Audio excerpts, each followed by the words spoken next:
Nabiyillahi Musa alaihi salam. Rabbi shrah li sadri wa yassir li amri wahlul 'uqdatam min lisani yafqahu qawli. Para alim, para asatid, para asatidah, para sepuh, para bini sepuh, para tokoh masyarakat,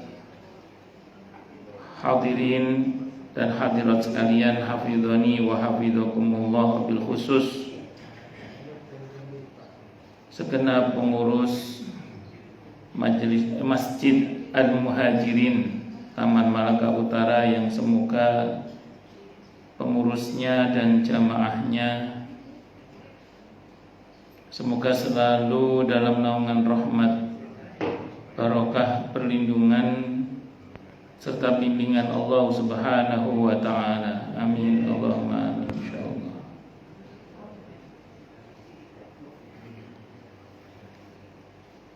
Allahumma inna nas'aluka ilman nafi'ah wa rizqan thayyiban wa amalan mutaqabbala wa fatahallahu alaina futuhal arifin.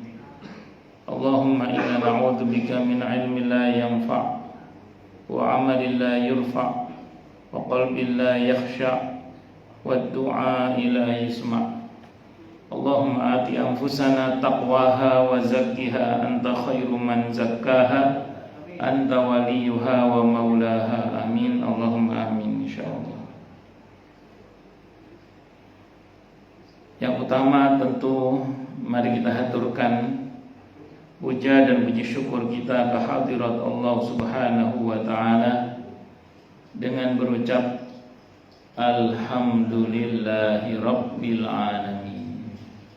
Mudah-mudahan dengan hamdalah ini nikmat dari Allah untuk kita ditambah, karena Allah telah berjanji dalam Al-Quran di surah Ibrahim ayat 7, a'udzubillahi samii'il 'aliim minasyaitonir rajim, wa idh ta'adzana rabbukum la in syakartum la azidannakum wa la in kafartum inna 'adzabi lasyadid. Jadi kalau kita bersyukur, sungguh nikmat dari Allah untuk kita ditambah.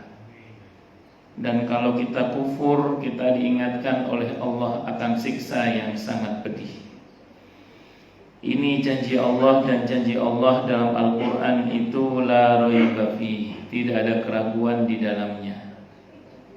Di antara penjelasan la raiba fi adalah siapapun yang mengamalkan isi Al-Quran dengan keimanan dan keyakinan, maka Allah akan tunjukkan kebenaran Al-Quran itu kepadanya hingga tiada lagi keraguan dalam hatinya. Salawat dan salam semoga tercurah limpahkan untuk junjungan kita Nabi besar Muhammad sallallahu alaihi wasallam. Semoga kita semua diakui sebagai umat beliau. Amin Allahumma amin insyaallah. Saya wasiatkan terutama untuk diri saya sendiri dan panjenengan semua, agar kita semua terus berusaha meningkatkan ketakwaan kita kepada Allah Subhanahu wa ta'ala. Karena dengan takwa itulah kita bisa memperoleh derajat yang sangat tinggi dengan sesungguhnya di sisi Allah Subhanahu wa ta'ala. Hal ini didasarkan kepada firman Allah Subhanahu wa ta'ala dalam Al-Quran di surah Al-Hujurat ayat 13. A'udzu billahi samii'il 'aliim minasyaitonir rajim. Ya ayyuhan nasu inna khalaqnakum min dzakarin wa untha waj'alnakum syu'uban wa qabaila lita'arafu inna akramakum 'indallahi atqakum. Al-ayah. Wahai manusia, sesungguhnya kami telah menciptakan kalian dari seorang laki-laki dan seorang perempuan, berkembang menjadi bersuku-suku dan berbangsa-bangsa agar kalian saling mengenal. Sesungguhnya yang paling mulia di antara kalian di sisi Allah adalah yang paling bertakwa. Allah juga berjanji akan memberikan bonus bagi siapapun yang sungguh-sungguh bertakwa kepada Allah, berupa solusi atau jalan keluar dari setiap masalah yang dia hadapi. Dan Allah juga berjanji akan memberinya rizki dari arah yang dia tidak duga sebelumnya.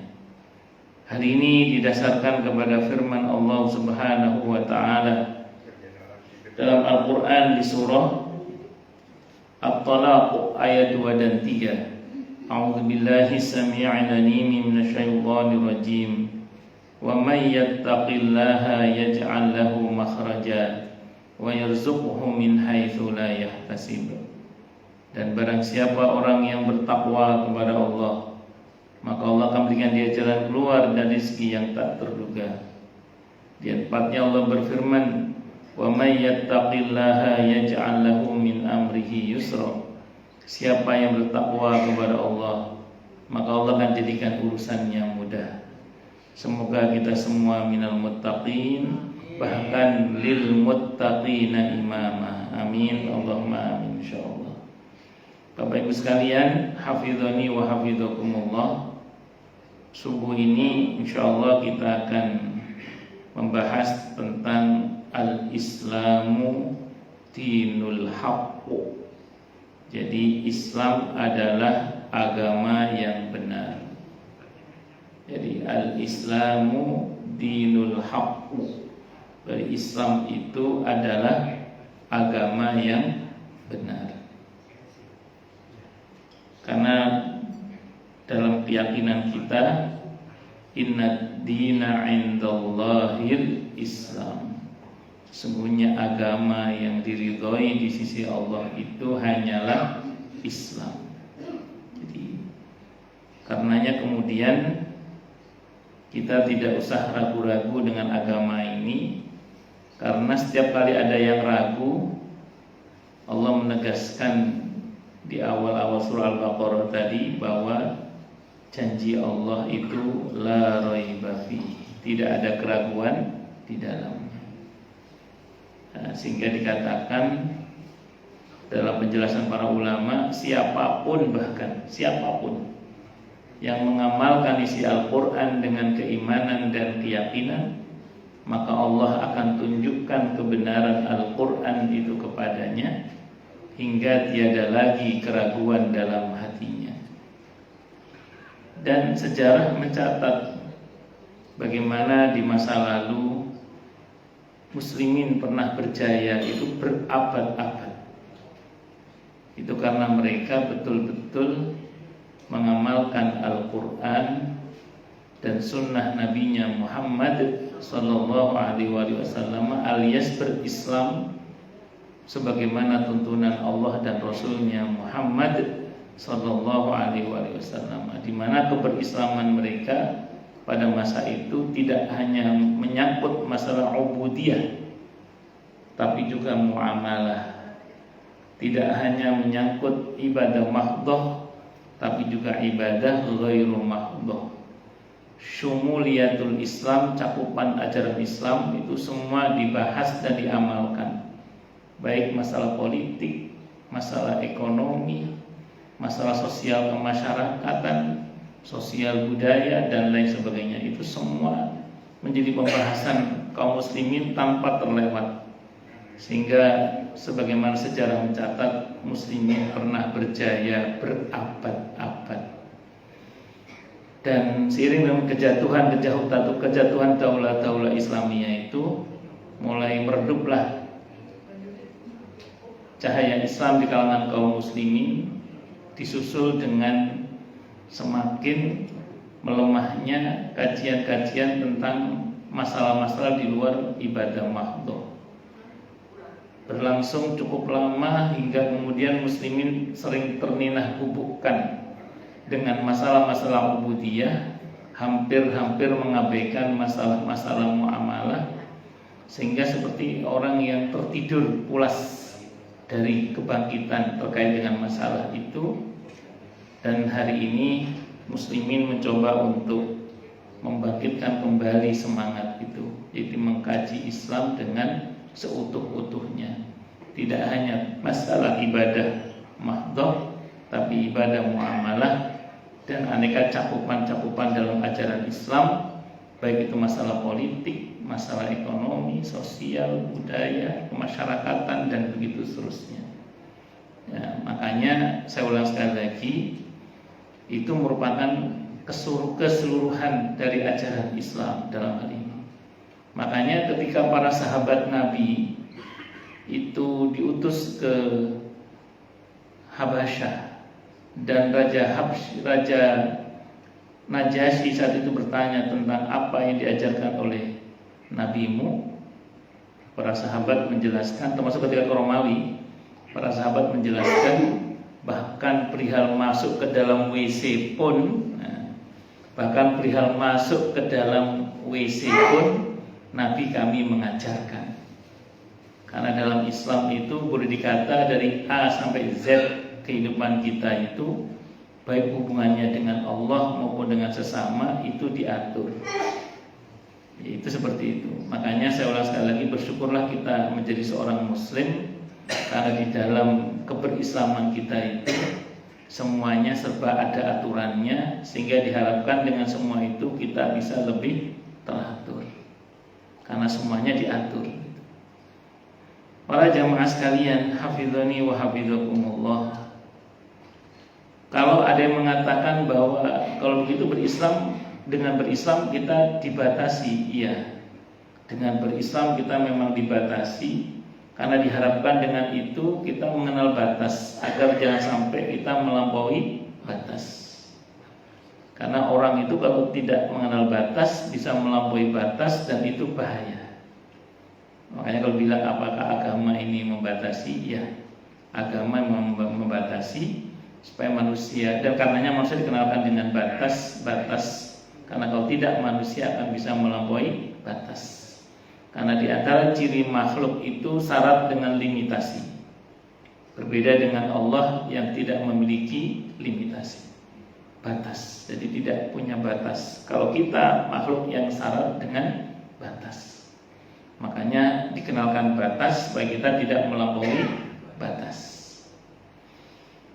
Dan agama ini, agama Islam ini bersumber dari Allah yang Al-Alim, Allah yang Al-Khaliq, bersumber dari Allah yang Maha Tahu, Allah yang Maha Pencipta.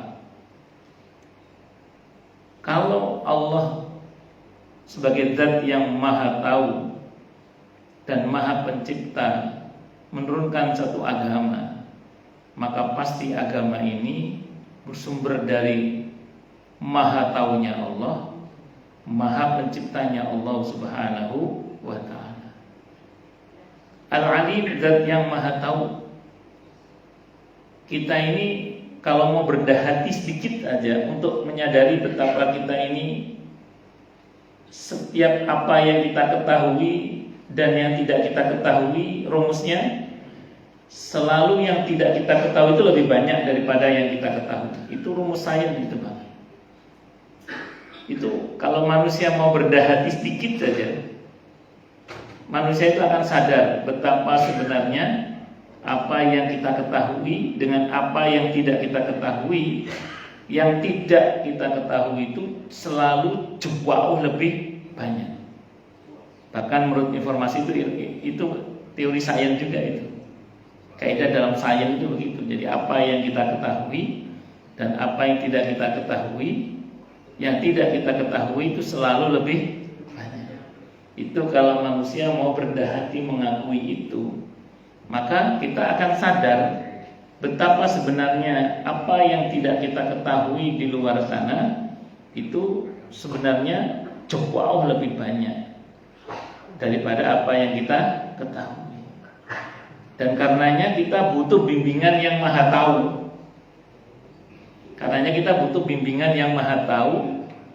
Dan Allah sebagai zat yang Maha Tahu memberitahukan kepada kita termasuk hal-hal yang tidak terjangkau oleh pengetahuan kita. Baik itu yang bersifat fisik sebenarnya, fisika, maupun yang bersifat metafisik. Baik itu yang tampak maupun yang tersembunyi. Terlebih memang untuk hal-hal yang sifatnya itu gaib, karena memang jangkauan indera kita itu sangat terbatas. Disitulah diperlukan adanya iman dalam hal ini. Diperlukan adanya iman dalam hal ini. Makanya Sayyidina Ali bin Abi Thalib radhiyallahu anhu ketika ditanya oleh seorang yang ateis tentang kenapa beliau percaya hari akhirat, kata Sayyidina Ali bin Abi Thalib radhiyallahu anhu dengan sederhana beliau mengatakan, paling tidak keyakinan saya ini lebih aman lah daripada keyakinan kamu, kata beliau. Saya meyakini adanya kehidupan setelah kematian. Saya meyakini adanya hari akhirat dan kehidupan di dalamnya. Sehingga karenanya saya mempersiapkan untuk itu, kata beliau. Sehingga ketika nanti saya mati ternyata akhirat ada, ya saya tenang karena saya sudah persiapan. Dan kalau ternyata saya mati akhirat tidak ada, juga nggak ada masalah, kata beliau gitu. Beda dengan kamu, kata beliau. Kamu kan tidak meyakini adanya kehidupan setelah kematian, sehingga kamu tidak mempersiapkannya. Terus kamu mati. Oke, kalau memang ternyata kehidupan setelah kematian tidak ada, kamu aman. Tapi kalau ada bagaimana, kata beliau. Jadi bagaimanapun juga keyakinan saya lebih aman daripada keyakinan kamu, kata beliau gitu. Nah, sehingga karenanya kemudian Al-Quran ini menegaskan kalau masih ada yang ragu juga. Nah, ini kan tadi dikatakan Al-Quran itu la raiba fi. Kalau masih ada yang ragu juga, maka ada tantangan terbuka dalam Al-Quran itu. Di beberapa ayat diantaranya di surah Al-Baqarah ayat 23-24 itu. Ini tantangan terbuka dari Allah dalam Al-Quran di surah Al-Baqarah ayat 23-24. Wa in kuntum fi raibim mimma nazzalna ala abdina fa'tu bi suratin min misli wad'u syuhada'akum min dunillahi in kuntum shadiqin fa in lam taf'alu wa lan taf'alu fattaqun naral lati waquduhan nasu wal hijarah u'iddat lil kafirin. Kalau kalian ragu terhadap apa yang kami turunkan kepada hamba kami Muhammad itu Al-Quran, kalau masih ada yang ragu, kata Allah, silakan bikin satu surat yang sama dengan Al-Quran. Kalau ada yang ragu, silakan bikin satu surat yang sama dengan Al-Quran. Kata Allah, panggil itu orang-orang yang ahli selain dari Allah untuk membantu kalian membuatnya. Kata Allah, gak bisa dan tidak akan bisa, kata Allah. Dan sejarah mencatat sudah banyak orang yang mencoba menandingi isi Al-Quran. Satu surat saja itu gak ada yang bisa. Dulu tokohnya namanya Musailamah Al-Kadzab misalnya. Hari-hari ini banyak orang mungkin yang mengaku sebagai nabi, tapi ya nabi palsu pastinya. Dia mencoba membuat ayat-ayat tandingan, tapi tidak bisa dan tidak akan bisa, kata Allah. Bahkan diam-diam orang di luar Islam belajar balaghatul Quran, sastra Al-Quran. Di antara mereka mencoba jabanin tantangan ayat itu. Kata Allah, nggak bisa dan tidak akan pernah bisa, kata Allah. Bahkan Al-Quran sendiri itu dipalsukan tidak bisa karena selalu ketahuan. Inna nahnu nazzalna dzikra wa inna lahu lahafizun. Itu janji Allah itu.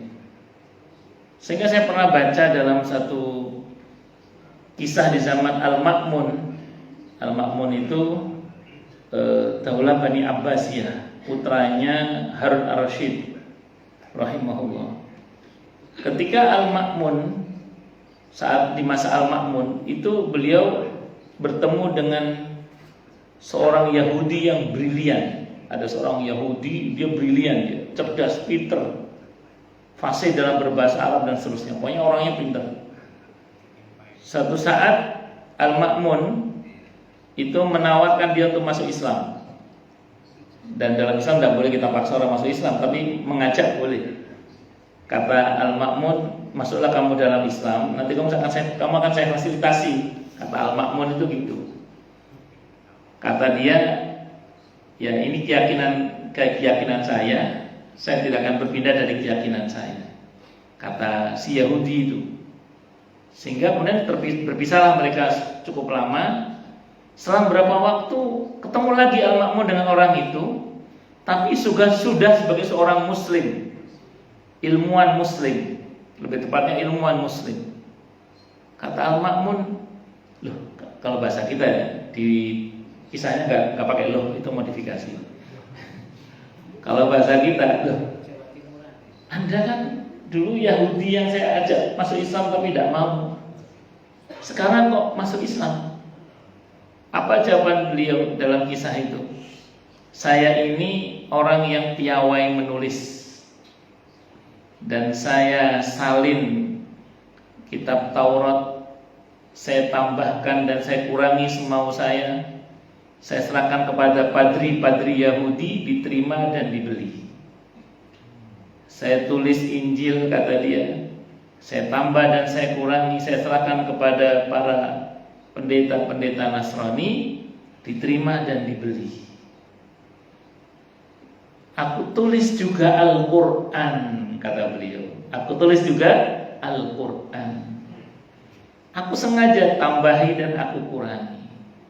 Begitu aku serahkan kepada ulama kaum muslimin, nggak diterima. Kenapa? Karena ketahuan di mana palsunya. Sejak itu aku punya keyakinan, oh berarti kitab suci Al-Quran ini memang betul-betul kitab suci yang datang dari Allah, yang tidak bisa dipalsukan. Inna nahnu nazzalna dzikra wa inna lahu lahafizun. Dan jangan salah, upaya pemalsuan itu masih terus terjadi hingga detik ini, apalagi melalui aplikasi-aplikasi itu. Tapi kita bersyukur kepada Allah, kita dijaga oleh Allah dengan diantaranya para pasukan penghafal Al-Quran yang jumlahnya itu bukan hanya banyak, bawahnya atau tambah bawahnya itu. Masya Allah. Saya dengar cerita di Demak itu konon, mungkin ada orang Demak, saya nggak tahu. Di Demak itu konon katanya satu rumah itu hampir ada penghafal Quran 1, 2, bahkan ada serumah itu 5 penghafal Quran yang 30 juz. Masya Allah, di daerah Demak itu. Makanya di Indonesia ini konon penghafal Quran yang paling banyak itu di Demak katanya. Katanya, saya nggak tahu betul apa enggak itu. Katanya. Karena di Demak itu rata-rata satu rumah itu satu orang yang hafal Al-Quran 30 juz, bahkan ada 2, ada yang sampai 5. Ya mudah-mudahan Allah jaga semuanya kita ya, amin Allahumma amin insyaallah. Makanya itu tantangan terbuka. Bagaimana nggak terbuka coba? Ayo, kalau ragu pada isi Al-Quran, silakan bikin satu surat yang sama dengan Al-Quran. Kata para ulama, ini tantangan terbuka dari sejak ayat itu turun sampai hari kiamat.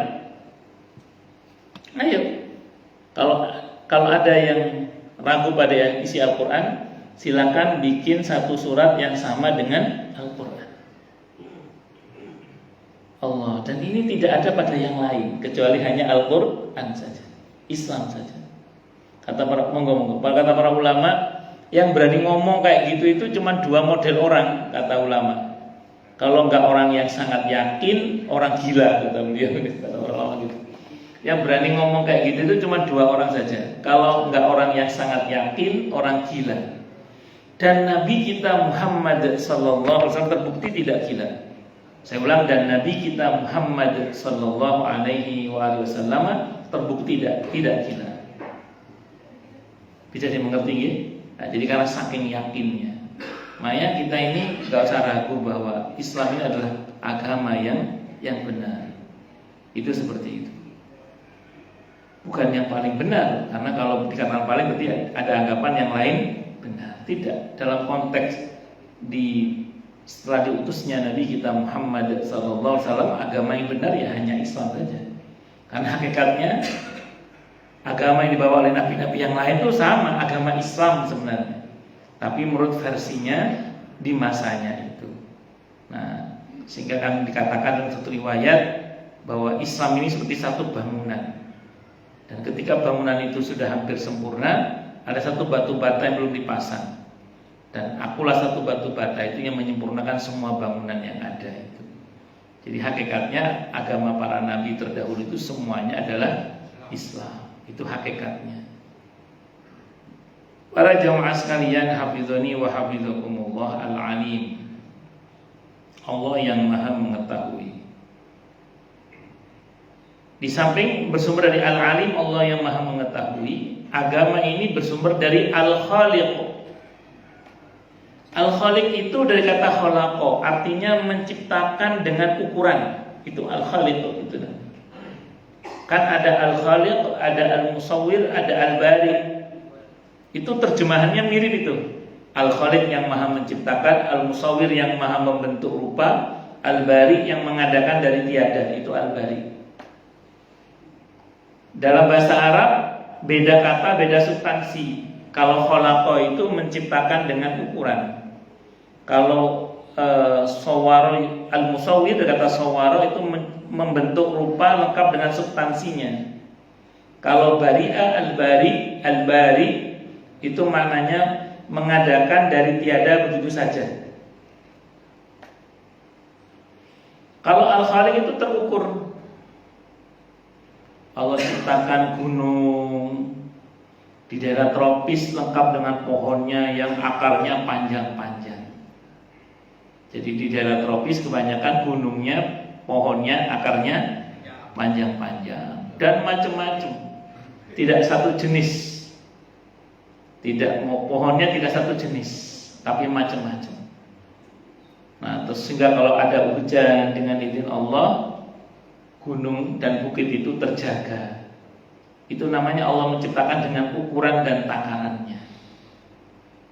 Terus datang bukan orang hutan, ya orang-orang yang melakukan pembalakan pohon secara berlebihan itu, sehingga terjadi penggundulan yang luar biasa.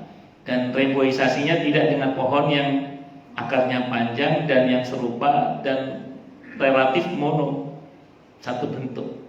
Akhirnya apa yang terjadi? Yang terjadilah yang kita lihat sekarang itu. Itu namanya al-bari namanya. Tanah yang longsor, banjir dan sebagainya. Itu al-bari namanya. Allah menciptakan begitu saja dari tiada menjadi ada, begitu saja tanpa ukuran. Jadi yang menyebabkan sesuatu yang tadinya terukur menjadi tidak terukur itu, kalau bahasa Al-Qur'annya, zaharul fasadu fil barri wal bahri bima kasabat aydin nas. Tampaknya kerusakan di daratan dan di lautan itu karena ulah tangan-tangan manusia. Jadi sebenarnya sudah Allah ukur, sebenarnya sudah Allah takar melalui al-khaliqnya. Tapi ulah tangan-tangan manusia merusak ukuran itu, sehingga yang tadinya terukur menjadi tidak terukur. Kita doakan yang wafat di kalangan kaum muslimin yang kena musibah dicatat sebagai syahid, amin insyaallah. Yang masih hidup semoga Allah berikan kekuatan kesabaran yang berlipat-lipat. Yang hilang, yang rusak semoga Allah segera Allah ganti dengan yang lebih baik, amin Allahumma amin insyaallah. Itu seperti itu. Nah, agama ini bersumber dari al-khaliq, zat yang maha pencipta lengkap dengan ukurannya. Itu enggak cuma ukuran spiritualitas kita yang ditakar oleh Allah Subhanahu wa taala, tapi juga fisik kita pun ditakar oleh Allah Subhanahu wa taala. Sehingga kalau kita belum ngomong arah ruhaninya ya, jasmani aja misalnya, Allah ukur dalam agama ini dengan apa? Dengan tidak israf, dengan tidak berlebihan. Konsep Qur'annya kulu washrabu wala tusrifu. Makan, minum dan jangan berlebihan. Sampai sini kalau kita taati betul, kalau kita betul-betul taati ini, makan, minum tidak berlebihan, kita insya Allah betul-betul sehat. Sebagaimana Nabi kita Muhammad sallallahu alaihi wasallam sehat. Nabi itu dari sejak lahir hingga wafat, hingga menghadap kepada Allah Subhanahu wa taala tidak pernah sakit kecuali 2 kali, itu pun karena faktor eksternal, bukan karena faktor internal.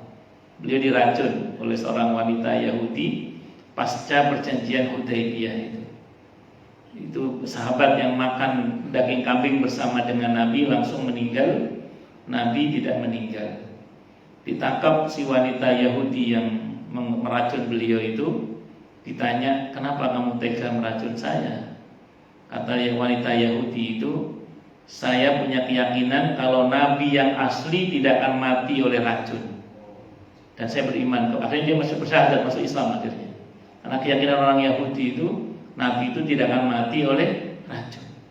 Tapi yuk gak main-main, racun yang ganas ya. Dan sejak itu nabi sering sakit beliau. Sejak itu nabi itu tahun ke-7 Hijrah. Beliau menghadap kepada Allah kan tahun ke-10 Hijrah. Tapi bukan sakit yang lemah gitu ya, cuma sering sakit gitu saat itu. Itu karena faktor eksternal gitu. Dan kalau Nabi berdoa sama Allah minta sembuh bisa ya. Cuman memang semua ada ajalnya supaya beliau tidak dituhankan juga kan. Itu seperti itu. Nah, jadi singkat kata singkat cerita, kalau kita bicara tentang masuk dalam Islam, kita taati betul sebagaimana yang terjadi pada Nabi kita Muhammad SAW. Betul-betul sehat kita ini. Cuma lagi-lagi ya begitulah kita ini ya. Kadang kalau kadang enak itu ya lupa gitu. Saya itu banyak belajar, termasuk saya juga masih belajar terus sih. Kan enak itu pada yang tidak berlebihan kan sebenarnya gitu. Enak itu pada yang tidak berlebihan. Suatu saat saya mau ngajar di daerah Wisma Asri. Saat itu jadwal saya setelah maghrib. Setelah maghrib itu masih lama saat itu ceritanya. Saya nunggu sambil makan bakso Malang ceritanya. Oh enak itu. Bakso Malangnya itu enak ya. Satu nama? Iya. Habis satu mangkok itu, wah ini keluar nafsunya kan. Satu lagi Pak. Begitu disuguhkan mangkok yang kedua, saya menyesal. Kelepokan Pak. Batinku ya Allah. Satu itu sudah nikmat sebenarnya. Ternyata begitu nambah satu mangkok lagi, ya Allah. Paham ya maksudnya ini? Kelepokan Pak. Kalau baksonya mengandung buah juga ya. Itu suatu saat saya makan durian Medan bersama adik saya. Adik saya itu makannya dikit. Saya belum banyak sih, tapi hampir banyak saat itu. Adik saya dikit makannya. Sudah selesai. Saya ngomong sama adik saya, Le, adik itu kalau bahasa Jawa Timurnya Le, kok wis mari, kok udah selesai makannya? Kata adik saya, enak itu lagi tidak, kata adik saya gitu. Enak itu kalau sedikit, cak itu kakak, udah. Jadi enak itu sedikit tidak, kata adik saya. Enak itu kalau sedikit tak. Gitu. Saya baru tersadar, oh iya. Jadi enak itu kalau sedikit. Oh, durian walaupun enak kalau sendiri habis, insya Allah lah, insya Allah. Nah, satu lagi ya, setelah saya ngisi kajian di daerah Persada Golf. Pas ngisi kajian Persada Golf itu pengajian keluarga ceritanya. Itu makan siangnya menunya kambing guling Pak. Kambing guling. Oh, saya kan ngambil sebenarnya nggak terlalu banyak karena Ustadz itu kalau depan jamaahnya makannya jahim ya, kayak menteri. Kalau nggak ada jamaahnya kayak meri. Jadi saya ngambil tapi agak banyak gitu. Jamaah saya itu dikit ngambilnya. Saya tanya, Pak, kok cuma sedikit ngambilnya? Padahal kan menu kambing guling itu luar biasa. Kok dikit ngambilnya Pak? Jawaban beliau apa? Biar lebih lama bisa menikmatinya Ustaz katanya. Biar lebih lama bisa menikmatinya. Oh, paham, baik. Makanya kata kuncinya kan makan, minum di samping yang utama halal dan thayyib ya, itu tidak berlebihan. Nah, ini kita semua belajar, yang ngomong juga masih belajar ini. Karena memang konsep Islam itu terukur. Yang merusak ukurannya siapa coba? Manusia itu sendiri. Makanya kan dalam Islam itu kita tidak boleh takalluf. Ini perihal spiritual sekalipun ya. Itu tadi fisik. Perihal spiritual sekalipun, rohani, itu kita nggak boleh takalluf. Apa takalluf itu? Membebani diri di luar kemampuan fisik hingga mendolimi diri sendiri, itu tidak boleh dalam Islam itu. Jadi berbuat berlebihan yang mendolimi diri sendiri termasuk dalam laku spiritual, pemenuhan hajat rohani, itu dalam Islam tidak boleh. Itulah Al-Khaliq yang Allah, dan Islam itu bersumber dari Al-Khaliq yang begitu, gitu loh. Maka dikatakan dalam satu riwayat tentang 3 orang yang terlalu bersemangat, dia mengatakan, saya akan sholat malam terus dan tidak akan tidur, saya akan beribadah terus dan tidak akan menikah, saya akan berpuasa terus dan tidak akan berbuka. Langsung kan Nabi tegur itu. Kalian kaya tadi berkata begini-begini, kata Nabi. Benar ya Rasulullah. Lihat saya, kata Nabi. Saya sholat malam tapi juga tidur. Saya berpuasa tapi juga berbuka. Dan saya juga menikah, kata Nabi. Man raghiba an sunnati falaysa minni, kata Nabi. Siapapun yang tidak menyukai sunnahku bukan golonganku, kata Nabi. Dilarang oleh Nabi. Takalluf tidak boleh. Membeban diri dalam kemampuan itu tidak boleh. Makanya dalam Islam, kata Siti Aisyah radhiyallahu anha, kalau mau sholat malam kok ngantuk, tidur. Karena mata punya hak, tidak boleh dipaksakan. Kalau ngantuk apa? Tidur. Ada pernah di masjid Nabi itu tambang yang terikat di tiang-tiang masjid Nabi. Kata beliau, ini tiangnya siapa? Punya Zainab ya Rasulullah. Untuk apa? Kalau dia sholat malam dan ngantuk, dia ikat tubuhnya di tiang itu. Kata Nabi, lepaskan, ini sudah berlebihan, kata Nabi. Tidak boleh. Kalau ngantuk tidur, kata Nabi. Karena badan punya hak makan. Kalau ngantuk tidur. Cuman jangan salah, dalam Islam di samping takalluf dilarang, ada mujahadah yang diperintahkan.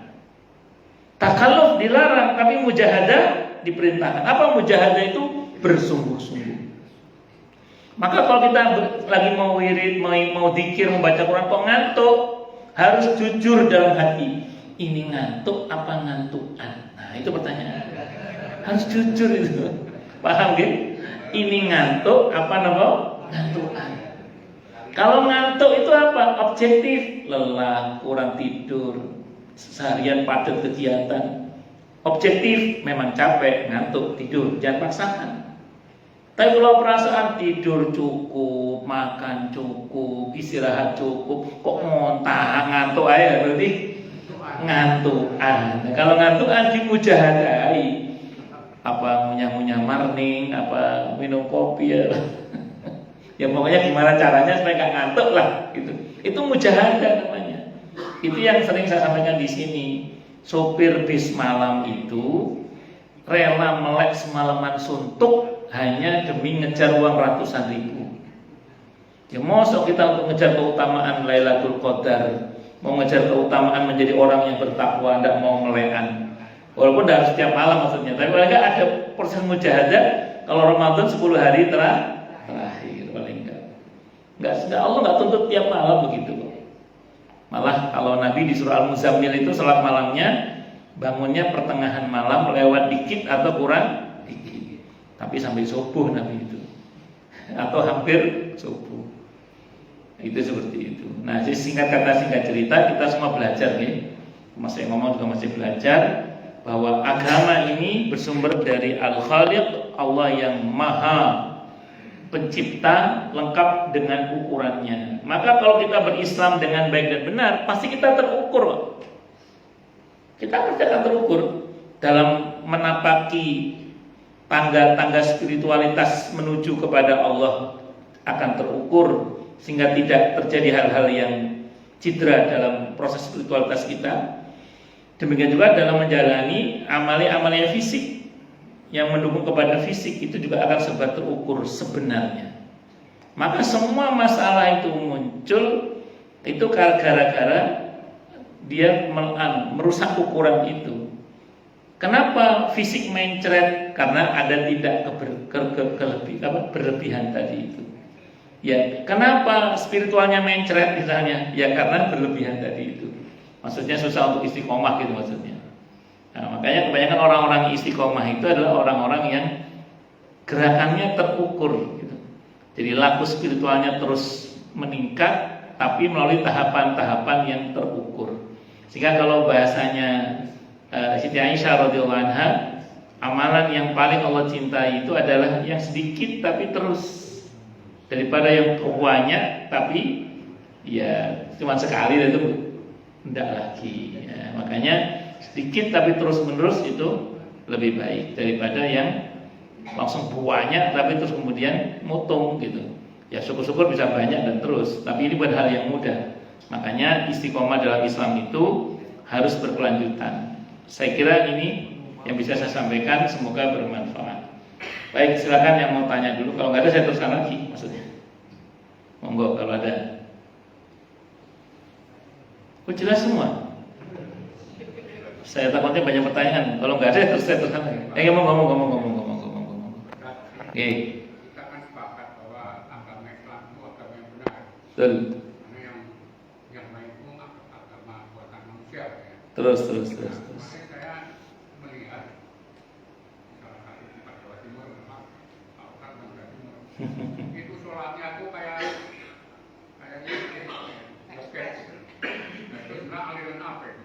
Oh Blitar ya, yang di Blitar itu. Iya wis, nggih. Begini, tolong bedakan antara Islam dan umat Islamnya.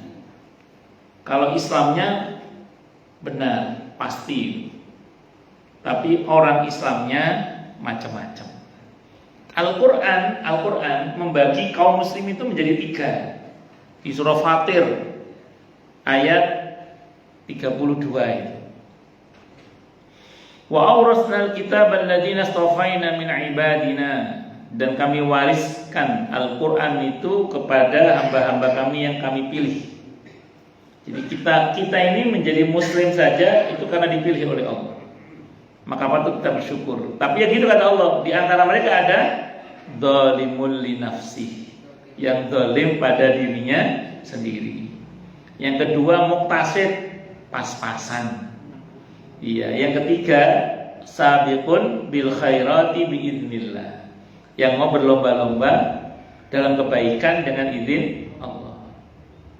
Jadi jangan heran Pak kalau kelakuan kaum muslimin itu ya ada yang model pertama zalimul nafsi, kelas C gitu.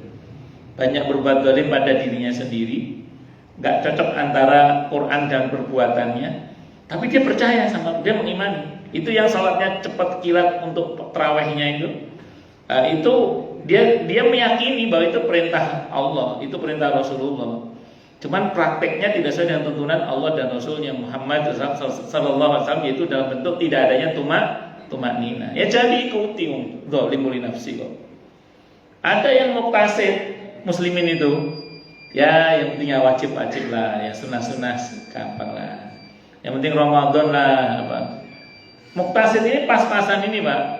Pernah ada orang sowan, ada dalam kitab Al-Arba'in An-Nawawiyah, ada orang sowan menghadap kepada Nabi kita Muhammad SAW. Ya Rasulullah, apakah kalau saya mengerjakan yang wajib saja sunnah enggak? Saya halalkan yang halal, saya haramkan yang haram, tidak saya rubah-rubah. Apakah cukup kalau itu membuat saya masuk Islam? Kata Nabi cukup. Orang itu terus pergi. Kata Nabi bersabda kepada sahabat, kalau dia jujur dengan keyakinannya, cukup untuk dia masuk surga. Cukup C Pak. Cukup. Ngerinya kalau cukup itu gini Pak, pas ditimbang amalnya, pas untuk masuk surga, pas kurang Pak kemudian. Wah, itu cari tambahannya di mana itu Pak? Kira-kira gitu. Cari tambahannya di mana? Pas kurang. Karena kan kalau ada amalan-amalan sunnah kan ditambahkan dalam timbangan itu, sehingga kemudian dia bisa menang. Lagi pas-pasan nih.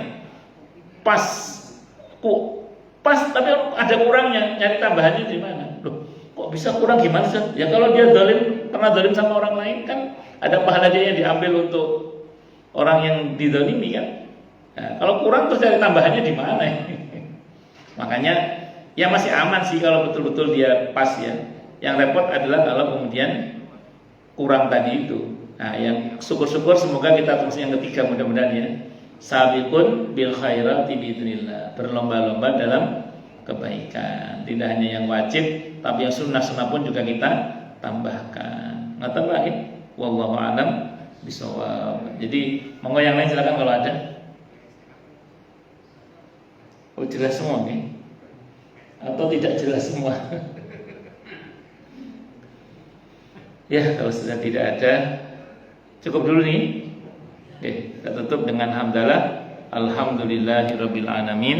Semoga kajian kita bisa bermanfaat, mubarakah fid dini wad dunya wal akhirah untuk kita, keluarga kita dan seluruh umat Islam semuanya, dan mudah-mudahan kita semua dijadikan oleh Allah sebagai orang-orang yang sukses dunia akhirat, selamat dunia akhirat, bahagia dunia akhirat, dan dipermudah setiap urusan kita oleh Allah fid dini wad dunya wal akhirah. Semoga Allah limpahkan hidayah selalu untuk kita, semoga Allah tingkatkan selalu hidayah untuk kita, dan semoga Allah berikan hidayah untuk siapapun yang melihat kita.